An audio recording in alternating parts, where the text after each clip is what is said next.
Okay, now I'm recording. Jeez, this thing takes a long time. I was just admiring my hideousness and my ugliness. Um, I can't, I don't know what my problem is. I don't know. Where do I begin with my problems? I keep thinking, Kim, you gotta do a video so people know what is sort of stupid crap is going on in your life now. But then I forget. Or I remember, after I take a shower and my hair's all wet, and I don't really like the, drowned look. I still forgot before I took a shower, but my hair is dry enough so I don't look as bad as I do. My hair is all wet. Hold on a second. And we're back. Sorry, I wanted to tell everybody everything. I have a canker sore on my tongue and it really hurts. So I was putting, I guess I'll cover up. What the heck? I was using tooth numbing stuff because it's on the tip of my tongue and it hurts. Oh, never mind that pile of laundry. There's Butterbean right there. Hi Butterbean, I love you. Anyway, if I repeat myself, I'm so sorry. That's what I do because I forget. My birthday was like crap. I mean, what a surprise. I mean, I'm so stupid. I need to learn how to talk. Or maybe this is why I don't talk, because I forget how. But I also don't like looking at myself in the camera because then I have to look at myself and then I feel sick and want to puke. But my birthday was, the usual, annual misery that it always is. I went to the doctor to get the result of my colposcopy. What a way to celebrate, right? I know. Do you want to see Butterbean instead? More of him and less of me. Anyway, yeah, whatever. Oh, there's Boy Cat. Boy Cat is... Why isn't this working? Oh my god, he's right there. Would you rather sit down? Oh yeah, and I'm exercising, so I've been using that stepper thing and this sit-up thing. But I have my pajamas on, so I'm not gonna... Whatever. You have proof. See, look, I'm exercising. I'm not full of crap, and when it comes to that. Anyway, I got the results of my colposcopy on my birthday, and on July 11th, I'm going to have not part of my entire cervix removed, but she either took 4 or 5 samples and of cells to test, and I think it was just 4. 2 remained mild, mild dysplasia.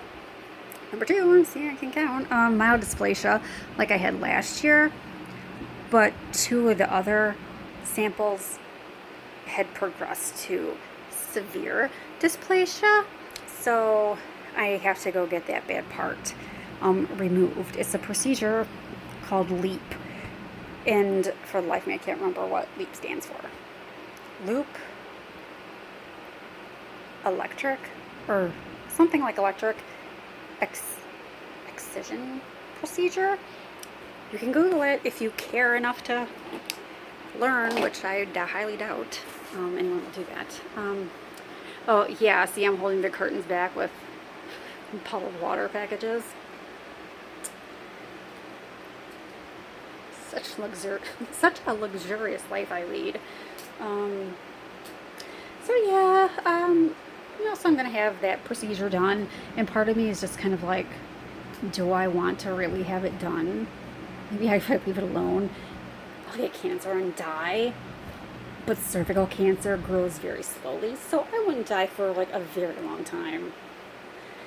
But it's interesting that as much as I say that all the time, that I wish I were dead and I wish I weren't here and the like,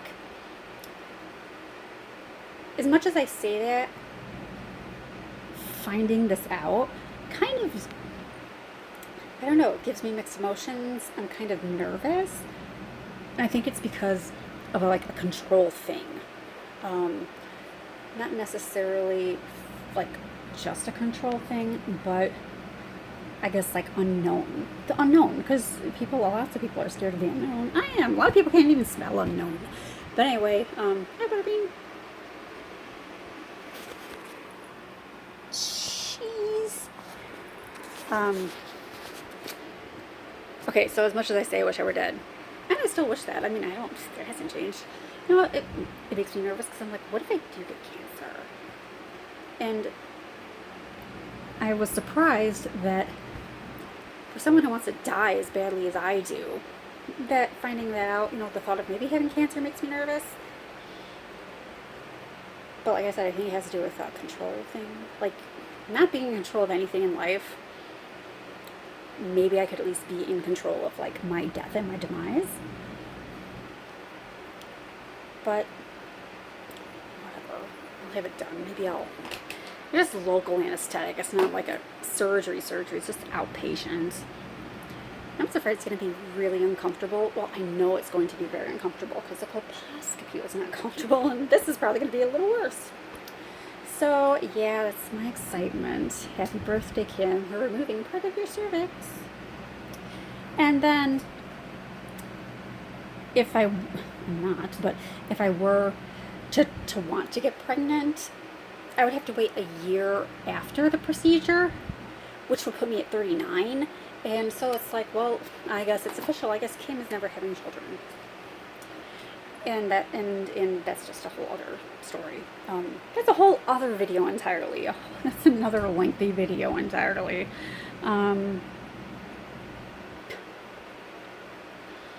This is not quite the life that I have imagined for myself. Which is kind of why I wish I were dead. It's like, this is one story I don't want to finish. Usually when you read a book or watch a movie, you're like, I want to know what happens. Well, you know what? With my life, this movie of my life, I don't want to see the ending. I just want to, like, cut it off as short as possible. I don't want to see how this ends. I'll be dead, so how can I see it? Anyway, there's really nothing else going on. So I'm going to be, like, laid up for most of July. I can't lift anything heavy for 3 weeks after the procedure. I don't know. What cheese? What do you see? I'm so ugly. What the heck? Okay. I don't want you to see. Well, he was chasing something. Oh my God, I get scared when they look and stare at, like, the wall or the ceiling and I don't see anything. Because what do they see that I don't? Am I, like, missing some big bug or something? What else? Okay.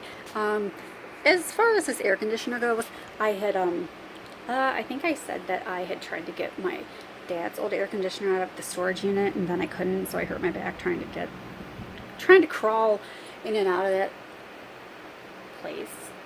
Well, after I got it out finally a couple weeks ago, 2 weeks ago, I don't know, and I just brought it inside, just left it because I didn't need it yet. Well, then a couple of days ago, maybe it was Monday, I put it in, Monday or Tuesday, I put it in the wall, or I put it in the window, and it worked, and then, like, the next day it didn't work. So if it weren't for the cats, I probably wouldn't have even considered, oh, he sees my shadow. I wouldn't have even considered getting an air conditioner, but I don't want them to suffer.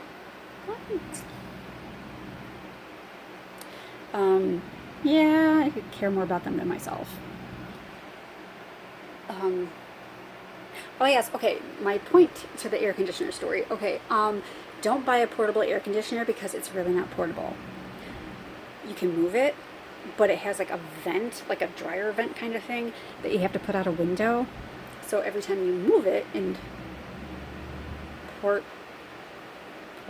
and try to move it, I was trying to use the word portable in the right way, but I can't figure it out.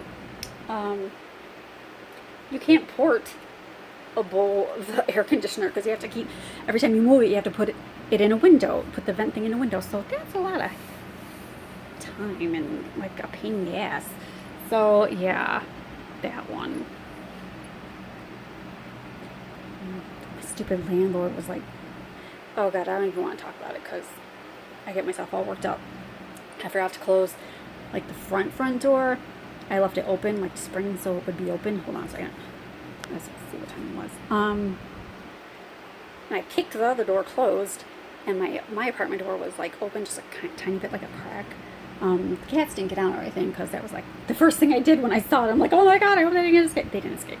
But he kept calling me and texting me and telling me that the doors were open, and I'm like, I'm sorry. Well, his wife came down and closed the outside doors, and he kept telling me my door was still open and it wasn't.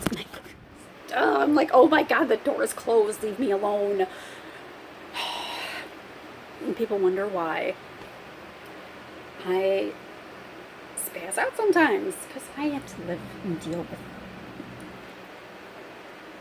stupid people, idiots, morons, dunces. I gotta think of some more words. Anyway, okay, so that. Oh, I found a place to live, so I can move out of this place when my lease is up. But I can't move until October, but I probably won't be able to move until the middle of October, no, beginning of November. Actually, Jackass #1 is moving in with his girlfriend, and he gets, his landlord accepts Section 8, so, I already talked to his landlord, and he'll rent to me. He doesn't care if I have cats, so that's nice. I'm excited to not live here anymore. I'm still like 5 minutes closer to mom, too, so, I don't know, I'll probably think of some more to say. I always say I have to make a list instead of a to-do list, a to-say list, so I don't forget anything. But oh well, I'll try to remember to do this again on Monday, because that'll be the soonest I can make another one. I just have to go because the stupid canker sore on my tongue is really bothering me. I'm biting my tongue off.